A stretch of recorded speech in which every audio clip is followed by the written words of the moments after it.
Please secure the doors. Members, please take your seats. Madam Clerk, please call the roll. Mr. President. All right, members, I would like to invite the President Pro Tem up to join us for our invocation this evening for our final, well, hopefully final, you never know these days, final session of the special session today. So please rise for the invocation.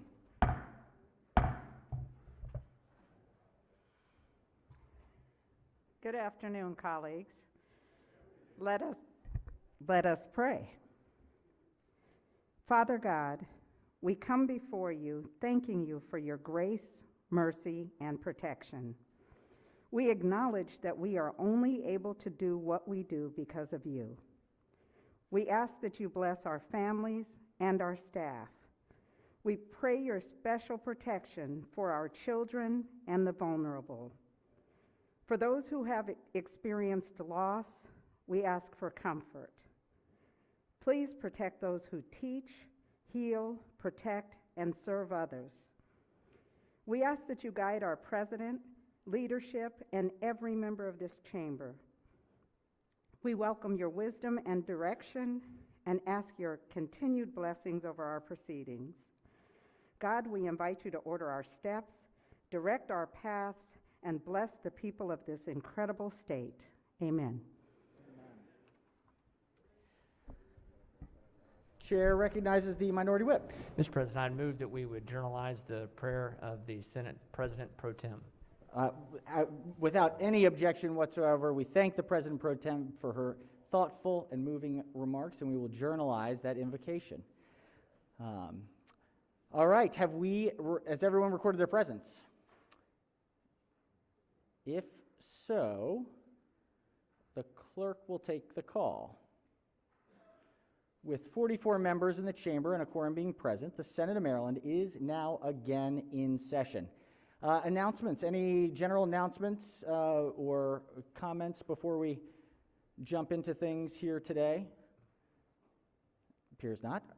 Just one quick small note. I want to sort of begin and thank everyone. I know everyone had lots of plans in December, but obviously this is the top priority in your lives. All of us sort of took up this week to make sure that we could do our once every 10-year constitutional responsibility.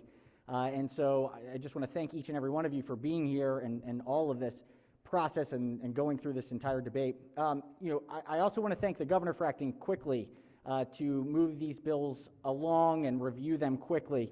I appreciate the governor's speedy review. Certainly we may have a difference of opinion. I do want to address one small point from the press conference today, which was that we did not take up other bills related to other subject matters. And from the very, very beginning, we had three constitutional purposes for this session. It was outlined in the proclamation, it was outlined in why we were coming, and it was congressional redistricting, to do the veto overrides, and to deal with the treasurer election. The three constitutional responsibilities. The veto overrides were required to be taken up from the next session that we convened from the prior session.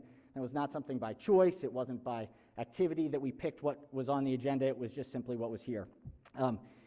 There is no doubt that crime and violence is something that all of us, each and every one of us, cares intimately about. It is the fundamental purpose of government. And I just want to convey that the Senate of Maryland stands ready to assist the governor in using the $42 billion that the state has to improve communities, to reduce violence today. And so, I wish there were a piece of legislation we could pass that would solve the problems. What we know is this is complex, and we have a lot of resources to bear, and we all stand willing and ready to help with that challenge because it's something that's got to change for Maryland's future. And we look forward to working together to solve it. So, from that point, onwards we go. We've got two big final pieces of work here to do today. We got to take up the veto override, and we have to elect a new treasurer. As this has been with the pandemic, the context and environment in which we will be doing the treasurer's election is going to be a little bit different. So we had to make new procedures. Trying to elect a treasurer in a pandemic is sort of like running a session in a pandemic. We make it work. So Hopefully everything is smooth, but we're going to take up first the veto override. So, without objection, we'll waive the reading of the journal from the prior legislative day, and we will begin with the message from the House. Ladies and gentlemen of the Senate, the House of Delegates has voted to override the governor's veto of House Bill 1. Said bill is sent to you for your consideration. Sylvia Siegert, Chief Clerk. Message having been read is ordered journalized. Clerk will read the bill. House Bill 1, the Speaker, Congressional Districting Plan. Shall the bill pass notwithstanding the objections of the Chief Executive? All right, House Bill 1. The question before the Senate is, shall the bill pass, notwithstanding the objections of the Chief Executive? Any discussion? Chair recognizes the Minority Leader. Thank you, Mr. President. We will be brief today. I think we've said pretty much everything we could say on this bill, and but I did have a brief statement, and a picture is worth 1,000 words. So instead of saying 1,000 words, I wanted to show you a picture. And this is a representation of the Senate seats in Maryland currently. And as you can see, the Western Maryland, North, East, some of the South, and some of the Central are Republican representatives. The middle, the Central Maryland, is mainly Democratic. And in a place where in the last 20 years we've had a Republican governor more than 50% of the time, senators have a strong voice from the Republican side, and then we're presented with a map like this that seats to take all 8 of our congressional seats. Just doesn't seem fair to many people in Maryland. Now, I appreciate the honesty of some people who got up and said, you know what, these maps aren't fair, but because of the national climate, we want to make sure other states are doing no gerrymandering before we do it. And in fact, even Congressman Raskin, our former colleague, who I might add, I beat the last 2 times in chess, and I'm sure I'll get a call tonight for a rematch. He said this in the Washington Post, and I quote, Raskin lamented the continued gerrymandering, and he said, it's almost inevitable political outcome when politicians of either party are the ones drawing the maps. It's driving the country into a totally polarizing situation. And while this is the political reality, it's never right to hurt someone or any group because someone else is doing something wrong. We were elected to be representatives of Maryland and not Washington, D.C. politics. These maps are a reflection of how politics have overshadowed the will of the people in Maryland who entrusted us with their voice. And with that, I will ask you to sustain the governor's veto. Thank you. Thank you, Senator. Question is, shall the bill, the Chair recognizes the Minority Whip. Thank you, Mr. President. And just to round out this week that we've spent together, I thought it's important to note as we stand here considering whether to sustain or override the governor's veto of the congressional district plan. Many of us on this side of the aisle over here represent areas that have really for the last 10 years have been excessively gerrymandered, and our ability and our voice to speak what we feel are important to our values and what our communities needs has been diluted heavily. And so we've come at it from that perspective somewhat, but really this map that we have before us, it cuts up not just Western Maryland. It doesn't just, despite the contentions earlier that we're trying not to move too many people, this map moves a couple 100,000 people into the 1st Congressional District, which is the Eastern Shore dominant district. I talked earlier about how Montgomery County has now been cracked into 4 congressional districts when it's the largest county in the state and is majority minority county, but it's been severed into 4. But you know, there's another item that really has escaped a lot of mention. I touched on it briefly, is what's happening in Baltimore, where once again, for another 10 years, the city of Baltimore which is an important engine for our state and something we've spent a lot of time talking about, the need for greater safety and change in the city. It's been broken into 3 districts. When really, we know from the FAIR map that was rejected by this body, we know from the FAIR map that Baltimore could have its own congressional district, really, along with perhaps a little bit of the area around it. And I have to give people who speak out against their party and against the dominant narrative a lot of credit when they do, and one of the people that's done that is Congressman Kwesi Mfume, who I've always had a lot of respect for as a person who I think tells it like he thinks it is and speaks his mind, even though I often, I'm sure, don't agree with him on some things. But he was recently quoted by WBAL radio as it's been Baltimore that's been chopped at and bitten at in 1990 and 2000 and 2010. Here we go now in 2020. So the city can't give anymore. If you've got 3 people doing that job, coming in and out of the city, they're also representing other areas at the same time. And I think implicit in what he's saying is that Baltimore City needs someone who can make that their primary focus.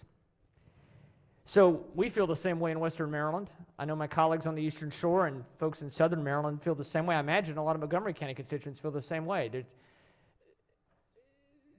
The lines running in and out with no real rhyme or reason other than the sort of obvious, perhaps unspoken in this chamber, but the obvious focus on trying to get to a map that is the political outcome that you want.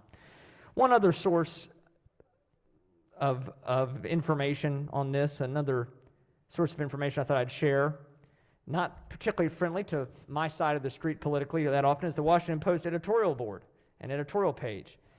They had an editorial as we convened this week, and just to take a couple of highlights, heedless of public opinion and the recommendation of a citizens' commissions, Democratic lawmakers in Annapolis appear determined to draw congressional districts even more tilted in their favor than the ones they established 10 years ago.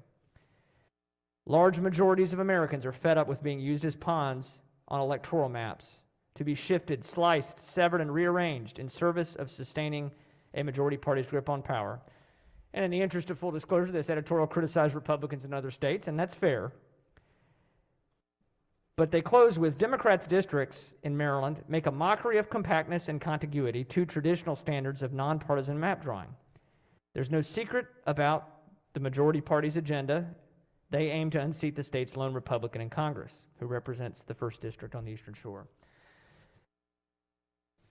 At some point, we have to decide what kind of state we're going to be and how we're going to conduct things. And when you have an overwhelming majority, it's very easy to say we have to do this because of the political winds, but it's still wrong. There are several other states in the country that have actually gone to nonpartisan redistricting maps, and they go across the party divides, by the way. Earlier, it was referenced that if we just passed a federal law, that's the solution, and that Republicans aren't willing to do that. I would challenge that. I think at the federal level, if you had something sitting in front of you that simply said we want to have nonpartisan redistricting around the country, that might very well pass. The bill that was referenced has a whole lot of other things in it that go much further than just nonpartisan redistricting maps. But to come back here locally focused, we know what this outcome is going to be. Doesn't make it right. And I'd urge my colleagues to sustain the governor's veto, because we could draw a map that really is very fair, that is not a laughingstock nationally. And once again, as I said in my comments yesterday, we could draw a map that still maintains pretty much the same level or exactly the same level of partisan balance, but you could do it in a way that does not look ridiculous. So with that, I'd urge my colleagues here in this body to vote to sustain the governor's veto. I will be voting to sustain the governor's veto. Thank you, Mr. President. Thank you, Senator. All right, any further discussion? Chair recognizes the Senator from District 34. Thank you, Mr. President. I'll be brief, but I do want to, we realize where this one's going, but I do want to make a point that I think is very relevant to this, but even more so to upcoming legislative redistricting, and that's the moderates. I think everybody agrees that having a sizable group of moderates in the legislative body is very important. And what we do when we get these pure R and pure D districts is that we empower the extremists. Because if you have a district that has a sizable number of R's or D's, a mix of the two, if the left goes too far to the left, then the party knows that in the general election, the R's and the moderate D's are going to gang up and throw them out. And the same thing on the R side. If the R's go too far to the right, the moderate R's will team up with the D's, and they'll throw that person out. And so by creating these, as we make more pure, totally R and totally D districts, what we're really doing is we're throwing the moderates out of the legislature. That's what we're doing. And that's not a good thing for our party or your party. So we know this is going to, I know it's going to happen in a few seconds. So I really want to make this point because I think it applies very much so to the upcoming redistricting process. We need to sustain the middle of the General Assembly, both houses, and that means not having pure districts, making sure that there is at least a chance in a sizable number of districts for a general election that's going to allow the moderate R's to cross over to the D's or the moderate D's to cross over to the R's if they don't like what the primary produces. And as long as we continue to put races that are totally decided in the primary with no chance in the general, we're killing the moderates. So I hope we'll consider that. Thank you, Mr. President. Thank you, Senator. Any further discussion? Chair recognizes the senator from Montgomery County. Well, thank you very much, Mr. President. This truly has been an extra special session. And I just wanted to say that, look, I understand why the governor doesn't like this map because, he didn't appoint the 9 members of it and it's not his map. But look, the bottom line is this was a transparent, fair process. LRAC, both parties went across the state, listened to hundreds and hundreds of people giving testimony, traveled countless miles.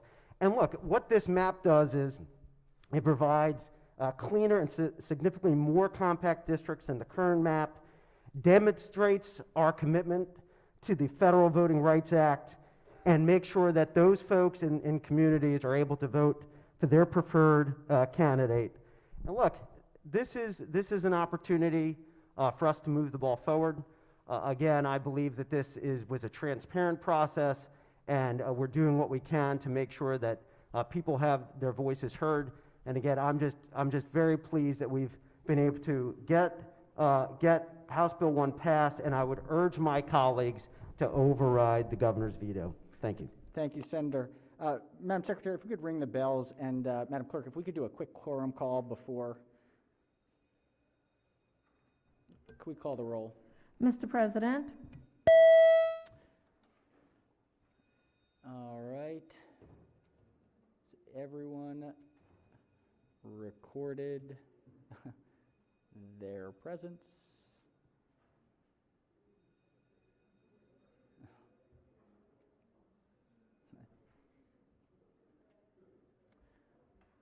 All right. The clerk will take the call. With 46 members in the chamber and the quorum being present, the Senate of Maryland remains in session. Senators before the body, we have, if we could pull up again, Madam Clerk, the bill under consideration. House Bill 1, Congressional Redistricting Plan. Shall the bill pass, notwithstanding the objections of the Chief Executive? A green vote will be to override the governor's veto, a red vote to sustain. Any further discussion? If not, the clerk will call the roll. Mr. President, Has everyone recorded their vote? Anyone wish to change their vote, explain their vote? If not, the clerk will take the call. With 32 votes in the affirmative, the governor's veto has been overridden. The clerk will read the message.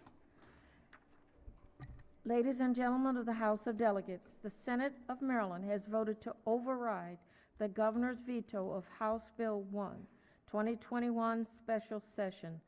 Said bill is returned to the House herewith, having been enacted under Article 2, Section 17 of the Constitution of Maryland by order Nicole M. Alexander, Secretary of the Senate.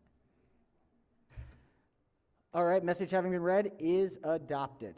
All right, so Senators, we are going to do a recess. The House has sent their members back, so we're going to reconvene probably around 4:50, so that we can do a joint session. So just as a quick quick aside, because everyone thought we'd be here anyway. The process for tonight, this will be the first time that it does not happen in the same chamber since 1851. So 1851 is the year that the state constitution collapsed the two treasurers. There used to be a treasurer of the Eastern Shore, a treasurer of the Western Shore, who were both elected by the House of Delegates. The Senate did not have a role in the election of the two treasurers. That was funny. It was the Constitution of 1851 that collapsed them, made it a joint election, and it has been through joint session. So while we will still be in joint session under the rules, we're able to do it where we will vote together as the Senate. The House will be voting at the same time as the House. Several of us will walk the ballot box over with the Secretary of the Senate to the other chamber. The votes will be counted over there. Our Chair of Budget and Tax will be presiding over the Senate chamber as we stand in open session, and we will have a live video stream of the ballot counting, and so, bear with us. It's going to be super special in this special session. I think there were a couple announcements. I don't know if the senator from Frederick County, District 4, point of personal privilege. Does anyone take that up now or wait till later? Yeah, no, I'm happy to do it if you think it's a better time now. Senator may proceed.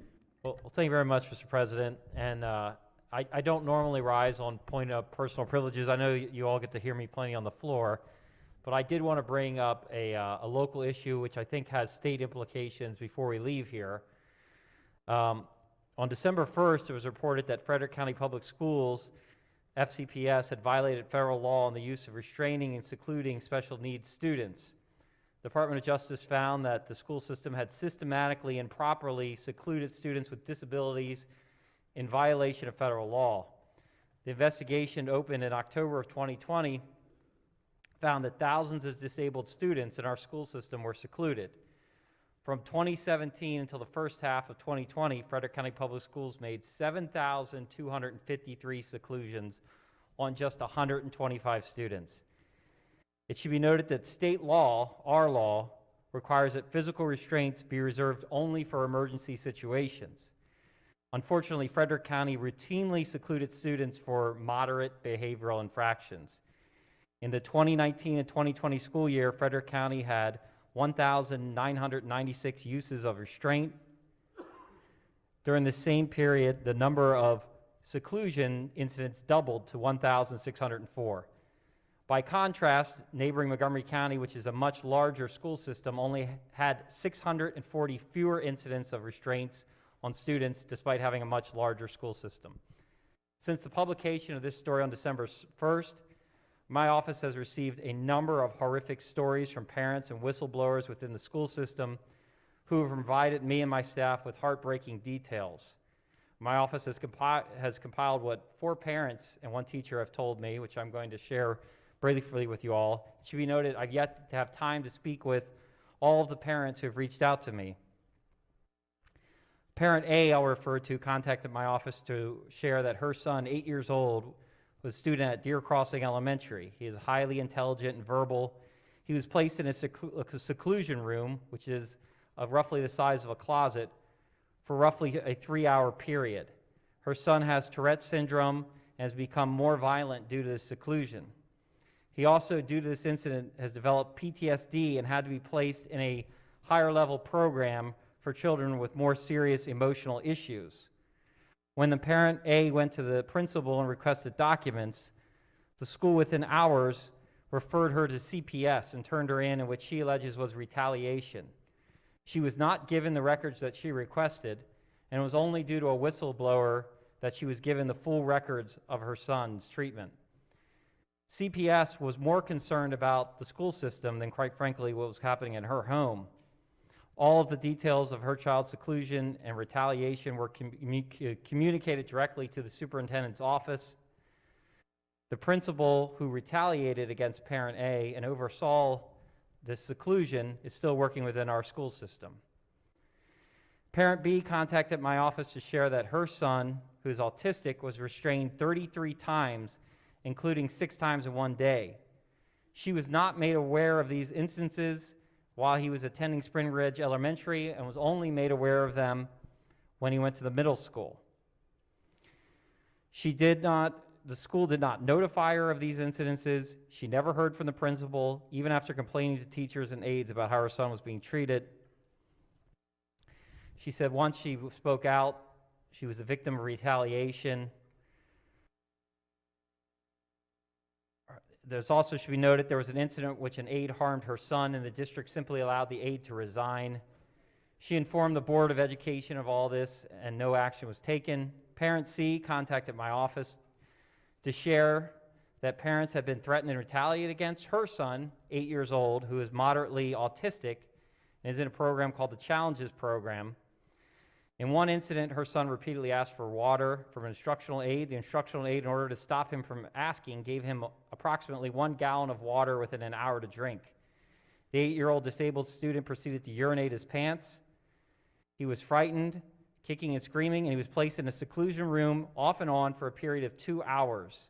He was pushed in the ground and hit his head on concrete. The seclusion room was not padded. It was a room with no lights and only a small window and a concrete floor. He banged his forehead against the door repeatedly, trying to get out of the room. He suffered bruises and urinated all over the floor. He pulled off his clothes because they were wet, and he redressed, and the school staff redressed him with the urinated clothes. When his mother picked him up, she described him as near hypothermic because he was wearing cold and wet clothes. When she called and went to pick him up, his eyes were glazed over, and he could not look at her. He could no longer respond to her by name. He suffers PTSD from this incident. When she asked the school for how long he was in the seclusion room, the principal originally said 5 minutes. Then 15, then 22. When the parent asked to see the logbook, the principal said no, until she threatened to get an attorney. When they were finally shown to her, she saw the incident lasted 2 hours. The student, because of the head trauma, began suffering severe headaches.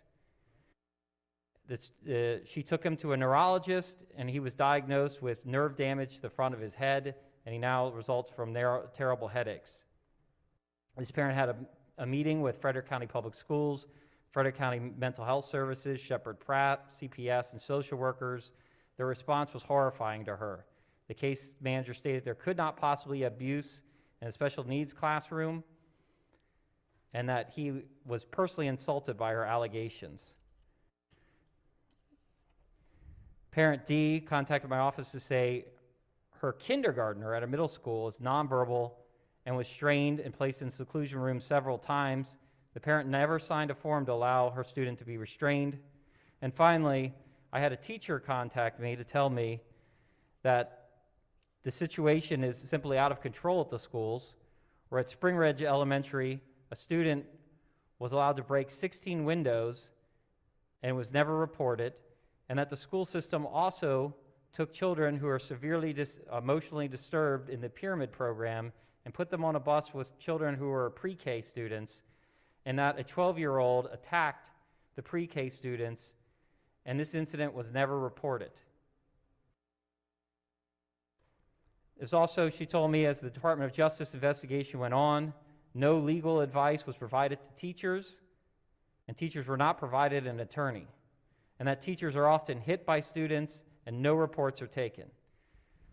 Due to the systematic failure within Frederick County Public Schools, particularly at the highest level, I believe it is appropriate that the state superintendent lead an independent investigation to ensure that any personnel that harmed students, who retaliated against parents, who failed to protect teachers, and failed to report violent incidents at schools and on school buses are held accountable. Given the state's funding level of education, I believe the state has a stake in an investigation of these serious allegations of widespread failure at one of our largest school systems. Thank you very much, Mr. President. Thank you, Senator. Thanks for bringing just an awful situation to our attention. Certainly, as a Senator of Maryland, this is a place where we try to solve problems. You know, I will say, I think it brings up an interesting point around kind of the social emotional stability of young people overall in this pandemic. You know, there have been these reports of the teenage suicide rate has gone up 51%. The ideation, not the actual rate. And I think, as you hear across the state, these unbelievable challenges that young people are facing coming back into schools, as we think about the session upcoming, these are some of the absolutely essential. I mean, obviously, these are the most extreme cases, but, we have some really big work ahead when we come back in January. This is the long tail of this pandemic. All right, so let's do this. We have about 30 Mr. minutes. President, Yes, Could I have a personal privilege? yes. Chair recognizes the Very short one. Yes, Chair recognizes the majority I leader. have to ask the body here, how many of you know people that have been married to the same person for 65 years? Well, our good senator from Baltimore County will be celebrating her 65th wedding anniversary on December 26th. Oh my goodness. Oh my goodness.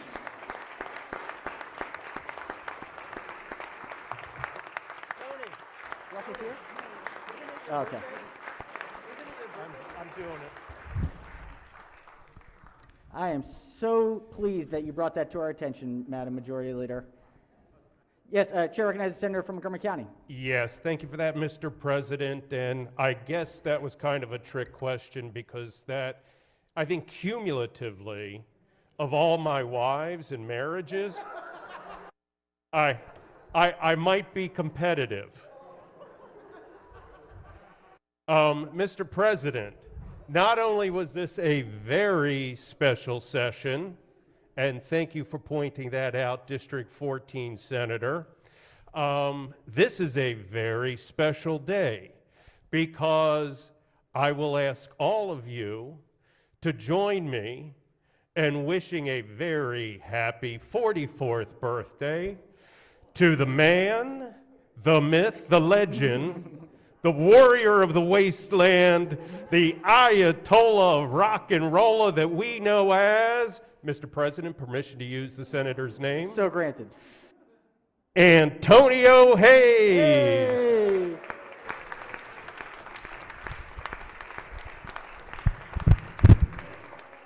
So Senator's last birthday before becoming a father too, so this is the one. 44 is it. Yeah. Excellent. All right. Actually, while we have a couple minutes, we will break. I do want to make sure that and we'll do a few more of these later on. I'm sure that folks may want to thank some of their staff members too who have made it out. But we are so incredibly blessed to have such an absolutely incredible office of the Secretary of the Senate. I mean, they are truly, truly remarkable. We have been trying to figure out so many different things, and Nicole and I have come in together and in the midst of the pandemic, try to figure out every little logistic piece. I want to thank every member of the office, and most importantly, of course, our Secretary, Nicole. We have Ronnie, Andrea, Renee, Joanne, Caitlin, Nick. Is Nick in here? I saw Nick earlier. Dottie, and then our newest member of the Secretary of the Senate's office, who is no stranger to the Senate, Lori. So welcome, everyone. Thank you, Secretary of the Senate's office. We are so, so, so grateful for all of your work. You keep us running. Folks don't get to see all of the behind the scenes often, and it is this team that holds this place together. So I'm so, so, so, so grateful for all of their incredible work. All right. Any other comments before we recess? No? All right. Then let's do a quorum call before we adjourn, or before we recess. Mr. President, All right, has everyone recorded their presence? If so, the clerk will take the call. With 44 members in the chamber and a quorum being present, the Senate of Maryland remains in session. Chair recognizes the Majority Leader. Thank you, Mr. President. I move that the Senate of Maryland stand in recess until 4:50. Until 4:50. Without objection, so ordered. 4:50. And we'll secure the chamber.